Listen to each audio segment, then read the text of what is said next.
Well, Christmas is a good time. It's messed up in our society, and for some, I think it's making a comeback, though. I kind of feel like it's making a comeback.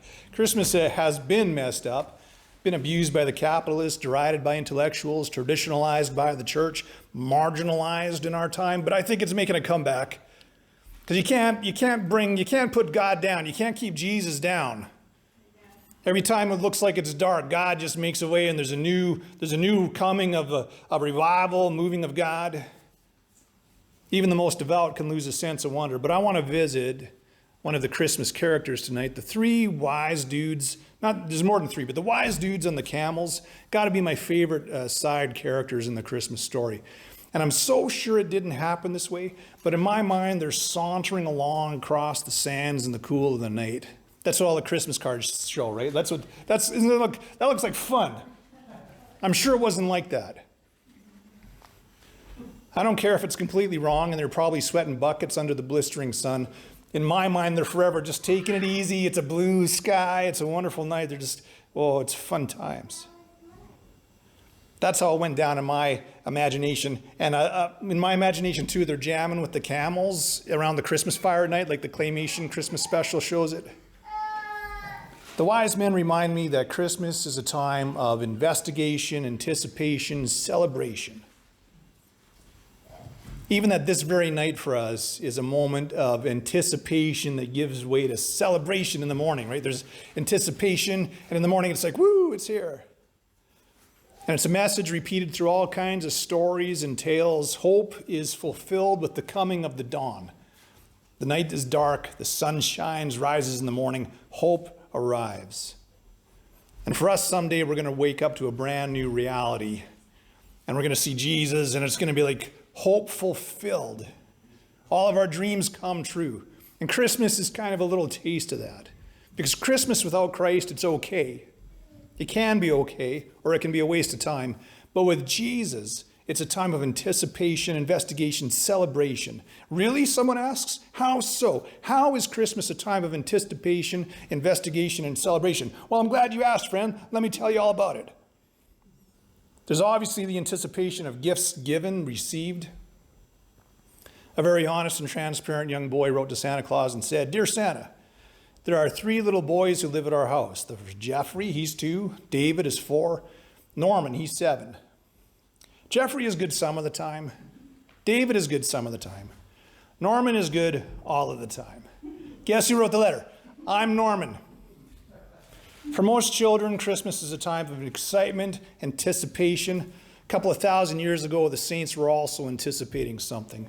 And even some Roman writers back in that day were predicting that a great ruler was going to be born somewhere in Judea. There was even in secular writings that there's going to be a great ruler born.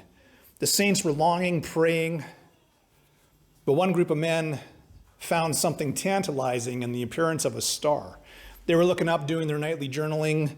These guys are scientists, right? The star's over here and that star's over there, and they're watching what's going on up in the heavens. And then they notice something. Something's going on with that star over there.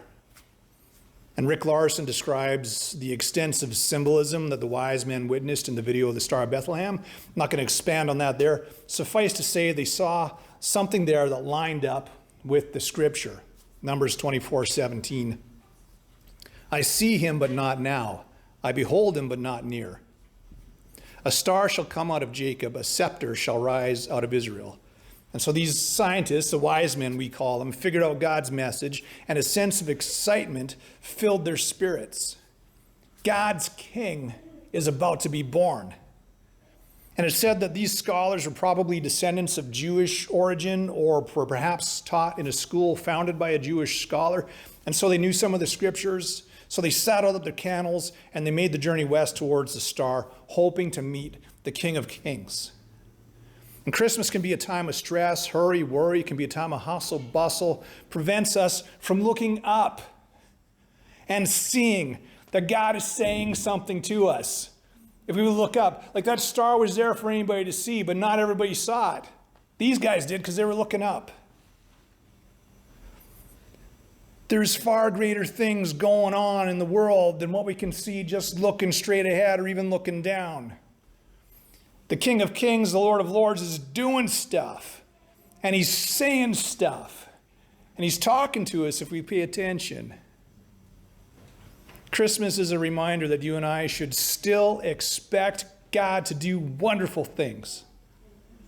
God is still doing awesome things in this world.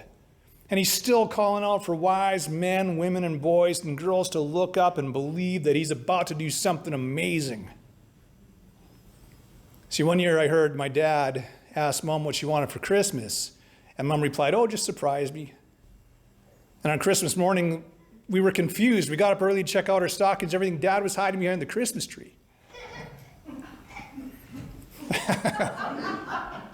And it all made sense. You know what happened, right? She come in the room, Dad jumps out, boo. I'm kidding, Dad's smarter than that. Most of the time. But God is working in the world today. God is working in your life. God is working in the church. And to some of us, that might seem like a surprise, but it shouldn't be. Because as we sang that song, sometimes I don't see it. Sometimes I don't feel it. But even if I don't see it and feel it, he's working. God's working. God's moving. God's causing his will to be done and his kingdom to come on this earth in response to the prayers of his children and his own good purposes. Don't be surprised by that. And here's the thought I had some time ago, that as we're celebrating and giving gifts, that maybe God would like to participate in the Christmas celebration. And by that I mean is that maybe God has a gift for you. Maybe God has a present for you this year. Maybe God has something he wants to give you. Maybe God has a little bit of extra grace or a blessing or a gift or something. Maybe. Right? That's what faith is, the assurance of things hoped for, the conviction of things not seen. Maybe you have something to look forward to this year or this night, tomorrow morning. Maybe as God has something he wants to give you. At the very least, we can anticipate that he's coming soon. Christmas is a time of anticipation. Situation 2,000 years ago, much the same today. The saints are longing for the coming of the King. O come, Emmanuel. Anticipate God's gifts. Anticipate God's favor. Anticipate God moving and working and doing awesome stuff. It should also be a time of investigation. Remember Dennis the Menace? Cartoon about a rambunctious little boy. And one cartoon shows Dennis rushing into the room. I couldn't find it or I would have put it up there. But he comes in the room with this train set in his hands and he says, "We can tell Santa to forget about the train set I asked for. I found one in Dad's closet." We used to live next door to a kid like that. Found his presents every year. I think his parents didn't even bother to hide him after a while. I found the presents in my grandparents' house one year. I wasn't even looking. It's like, "Hey, can we play with this stuff?" I didn't know it was a Christmas present. That was awkward. And I would absolutely take stock of any gifts under the tree with my name on them. And I would try to figure out what they were based on the size and the weight of the package. Most years I know what I'm getting because I take investigating seriously at Christmas time. Most kids become seekers at Christmas. They know there's got to be presents somewhere around the house. And it's sort of different when you get older and you can have it delivered within a week and you got pets. And so we don't even have our presents under the tree, but they're in our bedroom. But seeking and investigating remain in the heart of a child. And Jesus wasn't talking about presents when he said this, "Seek and you will find." But the attitude of a seeker is one that he encourages. And these wise men were also searching. They were the kind of curious that leads to a lifetime of investigation and studying, students of God's creation. And as I said, that led them to observe something going on up in the heavens. Psalm 19 says, "The heavens are telling of the glory of God, and their expanse is declaring the work of his hands." You are awesome, God. You are wonderful. There is no one more wonderful. Because when I see the work of your hands, I think about how awesome you are. And they discerned its meaning and they left home and they traveled about 1,700 kilometers through desert terrain to personally welcome the King to our world. And that's the same as if we hoofed it down to, Ignace? Takes 17 days to walk there. I'm not sure how long on a camel, but that's a long journey just to find something, right? There's something, like if somebody told you there's something at Ignace, am I saying that right? There's something there you can find. You're like, okay, let me hop on my donkey here and head on over there. See where is it? Long ways to go. But let me ask you, are you searching for something this Christmas? Because anyone could have seen the star, probably did, but only those who were searching for God saw it for what it was and met the newborn King. Those who seek, find. This is for seekers tonight. So I'm recording this because anyone who happens to listen to this, because you're curious about Jesus, here he is. You found him. You found him. I'm talking to you, whoever you are. You're looking for a sign that Jesus is real. I'm telling you right now, you found him. He's real. You're listening to me, and I'm telling you because he's real. Something in your heart is telling you he's real. That's because God is talking to you right now. This is your time to open up your heart and let him come on in. Because those you seek find. And you found him. You found him. All of us can be on the lookout for God at work in our lives, and we will find him. Maybe you're searching for joy or peace. How can I find joy in this world today? How can I find some peace in this world today? Maybe you're searching for purpose. What's the point of my life? What am I even doing here? What is God doing in the world? Can I be involved in it some way? How can I mend my family? Tough questions. Answers aren't always apparent. But if you come to Christmas seeking, God makes this promise. Keep on asking, and you will receive what you ask for. Keep on seeking, and you will find. Keep on knocking, and the door will be open to you. For everyone who asks receives. Everyone who seeks finds. Everyone who knocks, the door will be opened. If you sinful people know how to give good gifts to your children, how much more will your heavenly Father give good gifts to those who ask him? Christmas is a time of anticipation, investigation, and it's a time of celebration. You notice that some people don't get it. My imaginary lawyer sent me a card that said, wishing you, without any assumption of liability on our part, a reasonably Merry Christmas and or festive period, and for the avoidance of any doubt, a happy 12 months from the date hereof. Have a happy holiday. If you're already having a happy holiday, please disregard this notice. In our days, so many people think a party is something you can't remember the next day. Or even some people are so down on Christmas, right? Almost try to make you feel like you're stupid for celebrating it. But these magi, these wise men, they show me something. The Bible tells us that when they left Jerusalem, they saw the star, and then they rejoiced with exceedingly great joy. And I always have to take a moment and think about that when I read it, because it's just over the top. They rejoiced with exceedingly great joy.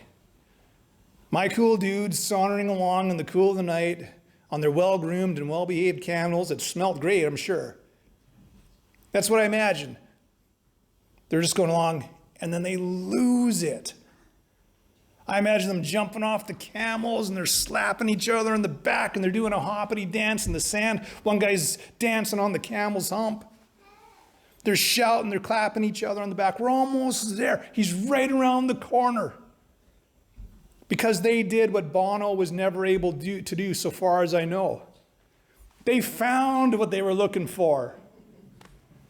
Somewhere the song's playing, but I still haven't found what I'm looking for. And the wise men are like, that ain't my tune. That ain't my tune. If we back up a bit, we know they were seeking, investigating, and they were getting closer. Anticipation is building. Ed, Fred, and Frank, that's what I'm calling them this year. There's more than three, but those are the main guys, Ed, Fred, and Frank. And Frank's the one who's always asking, are we there yet? Are we there yet? And it's not because he's bored of the journey. It's because he's getting so close that he can hardly stand it. Are we there yet? Are we there? We got to be getting close. And they stop off at Jerusalem and they ask around, but that's a dead end. I'll read that bit. Now, after Jesus was born in Bethlehem in Judea in the days of Herod the king, behold, Wise men from the east came to Jerusalem, saying, "Where is he who has been born King of the Jews? For we saw a star when it rose, and we've come to worship him." When Herod the king heard this, he was troubled, and all Jerusalem with him, and assembled all the chief priests and scribes of all the people. He inquired of them where Jesus was to be born, the Christ was to be born. They told him, "In Bethlehem of Judea, for so it is written by the prophet. And you, O Bethlehem, in the land of Judah, are by no means the least among the rulers of Judah, for from you shall come a ruler who will shepherd my people Israel." So Herod says to them, "Go to Bethlehem and search for him, because I want to worship him too." Verse 9, after listening to the king, they went on their way, and behold, the star they had seen when it rose, we went before them until it came to rest over the place where the child was. When they saw the star, they rejoiced exceedingly with great joy. Finally, we're almost there. Imagine, try to put yourself in their shoes. Imagine that you would be seeing Jesus for real in about half a day. How would you feel? Depends on how right you feel with God, I guess. But if you're good with God, joy is the emotion you'd feel, right? Wonder. I wonder what it's going to be like. Like that song says, I can only imagine. Will I embrace you? Will I fall before you? When I see your face, what am I going to do in that moment? I can only imagine. I have no idea, really. It's going to be completely different than what I can even think of. I always think of the Delirious song as a very joyful one. I found Jesus. The wise men could have been singing that song as they rolled into town. I have these these celebrations. That's what I'm thinking of. They're rolling into town. U2's over in the corner, but I still haven't found. And the wise man rolled into town saying, I feel like dancing in the streets because Jesus is alive. To join with all who celebrate. Because Jesus is alive. The joy of God is in this town. Because Jesus has arrived and everybody can know the truth. That Jesus is alive. I found him. I found Jesus. And they start dancing and singing and playing whatever instruments they've got. The camels are grooving. Everybody's just staring at these overjoyed teachers and scholars rolling through town. It's a celebration of exceedingly great joy. I love Christmas Eve. I love Ed, Fred, and Frank. Jesus was born whenever. We don't really know. Spring, fall. But the wise men did, maybe. There's evidence this is true based on the star they were following. They maybe did bring their gifts to Jesus on December 24. It could have been that day. Maybe it didn't happen like that, but I just think it'd be so cool if it did. Life can get us down. Sometimes it's hard to see past our troubles. But if we really stop to think about it, we have more we could ever hope to have or ask for or deserve in Jesus Christ. And you've all found him. You've all found him. And I say again, if you're a seeker watching this video or even here tonight, you found him. He's here. Ask him into your heart. All I have to do is say, Jesus, come into my heart. Okay, I'm convinced. Come into my heart, save me. He will. Right now. Christmas time is a time to anticipate all the good stuff he's doing. Anticipate his gifts, his grace, his soon return. It's a time to seek him, investigate his promises, look up and see what God is doing. And it's a time to celebrate the greatest gift ever given. And I love the way that Paul puts it. Now praise be to God for this indescribable gift. Father, thanks so much for Jesus Christ. For this indescribable gift, as Paul says. And I hope everybody listening has him in their heart. And if there's anybody seeking, they would recognize, I found him. He is real. He really is real. And I pray all your joy and your peace would just flood our hearts.